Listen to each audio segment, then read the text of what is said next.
मामा भांजे की भी जोड़ी हर जगह कुछ बदनाम हुई है। कंस मामा कृष्ण भांजा, शकुनी मामा दुर्योधन भांजा, बासुकी नाग मामा तक्षक है। तो ये मामा भांजे के जो रिश्ता है ना, ये अपने आप में बड़ा ही बदनाम हुआ है। तक्षक ने, बासुकी नाग ने, जैसे आस्तिक भांजा और वहां पर तक्षक जो है वो मामा, तो मामा भांजे की जोड़ी बड़ी काम आई। अब जन्मे जी ने पूछा कि भगवान अब आप ये बताएं कि सर्प यज्ञ जो हुआ वो मेरे यज्ञ में इतने सर्प क्यों मारे गए, और यज्ञ करने के लिए किसे चुना गया, और इस पावन कथा को अब आप कहने की कृपा करें। तो थोड़ा सा समय लूंगा प्रसंग पूरा करने के लिए। तो वेद व्यास जी ने कहा, बेटा इस सर्प यज्ञ का कारण सर्पों की और नहीं माता बनी, जिसका नाम था कद्रु। क्या नाम था जी? कद्रु। कद्रु और बीनिता ये दो बहनें थी। बीनिता बड़ी सीधी सादी थी और कद्रु बड़ी चालाक थी। कद्रु हमेशा खान पान के ऊपर बड़ा ध्यान रखती थी और उस बनीता को भी कभी कभी महाराज साथ में बुला करके खिलाती थी। उसके मन में हर समय बनीता को नीचा दिखाने की ही सोच रहती थी कि किसी न किसी तरह इसको हम नीचा दिखाएं। अब एक दिन की बात, दोनों व्यंजन बना रही थी, तो इधर महाराज आज कद्रु ने एक नई चाल सोच ली। अपने कश्यप मुनि से वरदान ले लिए कि देखिए मेरे गर्भ से इतने बच्चे हों कि जिनकी कहीं भी गिनती ना हो। पति देव ने कहा, कश्यप ने कहा कि देखिए ऐसा थोड़ी हो सकता, अगर ऐसा आप चाहती हैं तो देख फिर ऐसा जो बच्चा है वो सर्प ही हो सकता है। तो कहा कि उसकी चिंता नहीं है, लेकिन मैं गिनती ना कर पाऊं। तो कद्रु की यहाँ पर बहुत से सर्पों ने जन्म ले लिया। और उधर बीनता से कश्यप ने कहा कि तू धैर्य रखना, बहुत वर्षों तक धैर्य रखना पड़ेगा। जब तू बहुत वर्षों तक धैर्य रखेगी तब तुझे बहुत ही सुंदर बालकों की प्राप्ति होगी। अब धैर्य करते करते करते करते 50 वर्ष का समय व्यतीत हो गया और उधर महाराज कद्रु के थे उसी समय सर्पों की लाइन लग गई। अब एक दिन उस कद्रु ने मन में सोचा कि इसे नीचा दिखाना है और इसे अपनी दासी हमेशा हमेशा के लिए बनाना है।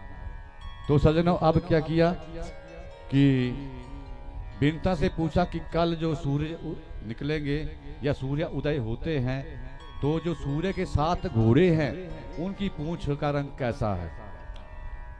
तो माताओं बहनों, जो सूर्य के 7 घोड़े हैं उनका रंग तो हमेशा ही सफेद होता है, लेकिन उसने अपने आधे पुत्रों को, आधे क्या पूरे पुत्रों को बुलाया और आज्ञा दे दी कि कल जब सूर्य उदय होंगे तो सब जाकर के सूर्य के जो घोड़े हैं उनकी पूंछों में आप जाकर के लिपट जाना और ऐसा नजर आए कि इनकी पूंछें काली ही हैं। अब महाराज शर्त लग गई। बीनता ने कहा कि ऐसा नहीं है, सूर्य के घोड़ों की जो पूंछें हैं वो सफेद हैं। कद्रु कहने लगी नहीं, काली हैं। शर्त लग गई कि अगर ऐसा नहीं हुआ तो बीनता ने कहा कि अगर ऐसा नहीं हुआ तो मैं आपकी हमेशा हमेशा के लिए दासी बन जाऊंगी।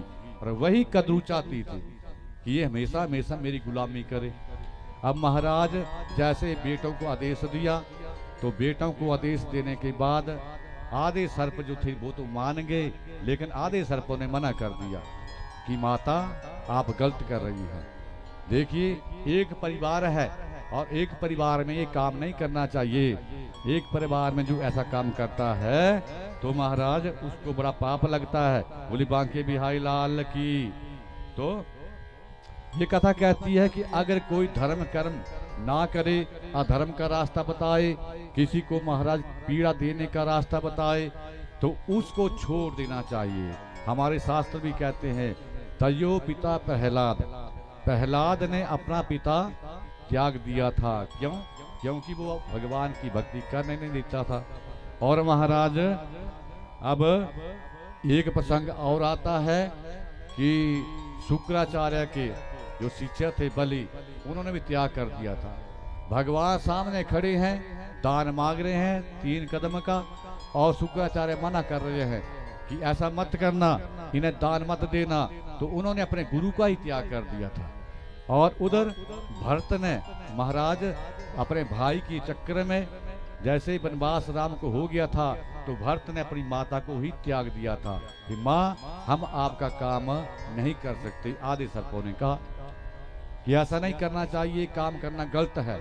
तो आधे सर्पों ने जैसे ही कह दिया कि माँ हम आपको छोड़ सकते हैं लेकिन अधर्म नहीं कर पाएंगे, तो गुस्से में आई कद्रू ने महाराज साफ दे दिया कि देखिए अगर आपने मेरा कहना नहीं माना तो मैं आपको साफ देने जा रही हूँ कि आने वाले समय में एक राजा जन्मेजय होंगे, वो अपने पिता के लिए, पिता की मुक्ति के लिए धरती के ऊपर एक सर्प यज्ञ करेंगे और आप सब सर्प उस यज्ञ में जा करके मारे जाएंगे।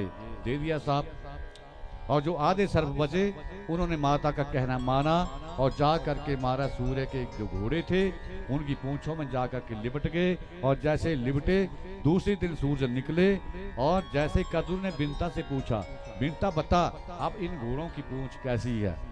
तो सर्प लिपटने के कारण अब वो धोखा खा गई और उसने कह दिया कि काले हैं। तो काले हैं तो बन जा हमेशा में सक के लिए अब मेरी दासी। बोली बांके बिहारी लाल की। तो महाराज अब यहाँ पर बिनता ने कद्रू का वो दासीपन स्वीकार कर लिया। वो जानती नहीं थी, भोली भाली थी, और कद्रू चालाक थी, चालाकी से उसे फंसा लिया। अब इसका ये दासीपन कैसे खत्म होगा, कैसे मुक्ति मिलेगी, वो हम कल की कथा में सुनेंगे। समय से आना कहीं ऐसा ना हो कि जब तक आप आए तब तक ये प्रसंग निकल जाए। तो इसी के साथ आपको आज की कथा की बहुत बहुत शुभकामनाएं। कटियारा गांव वासियों को, कमेटी वालों को, मंदिर प्रधान कमेटी वालों को, छोटों को, बड़ों को, बाहर से अगल से बगल से आए हुए गांव वालों को बहुत बहुत शुभकामनाएं। और इसी तरह आप धर्म कर्म करते रहें, इसी तरह भागवती की कथाओं में जाते रहें, दान पुण्य करते रहें, आपके खजाने फिर भगवान भरते रहें, माँ भरती रही। इसी तरह आज फिर आपको इस कथा की बहुत बहुत शुभकामनाएं। आइए एक भजन और उसके बाद फिर आज की आरती कर देते हैं। और देख लो दिन कितना हो गया आज। बोलो जो लगातार आ रहे हैं, कितना दिन हो गया?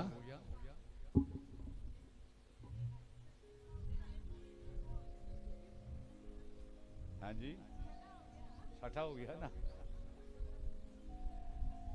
तो कथा अब तक तो महाराज 20वां हिस्सा भी कथा का नहीं हुआ है।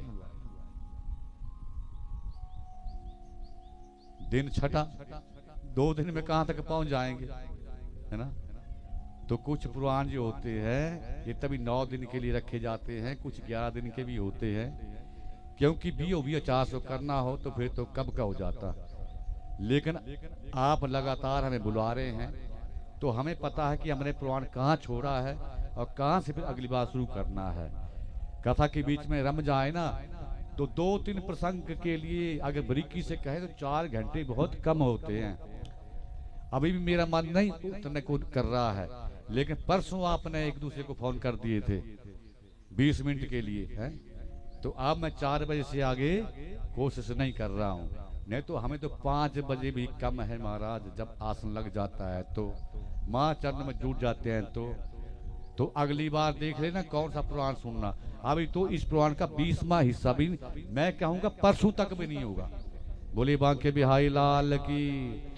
कथा समझ में भी आई आज तक 6 दिनों में आपको आई तो सारा करो जरा अपना, नहीं आई किसी को भी तो फिर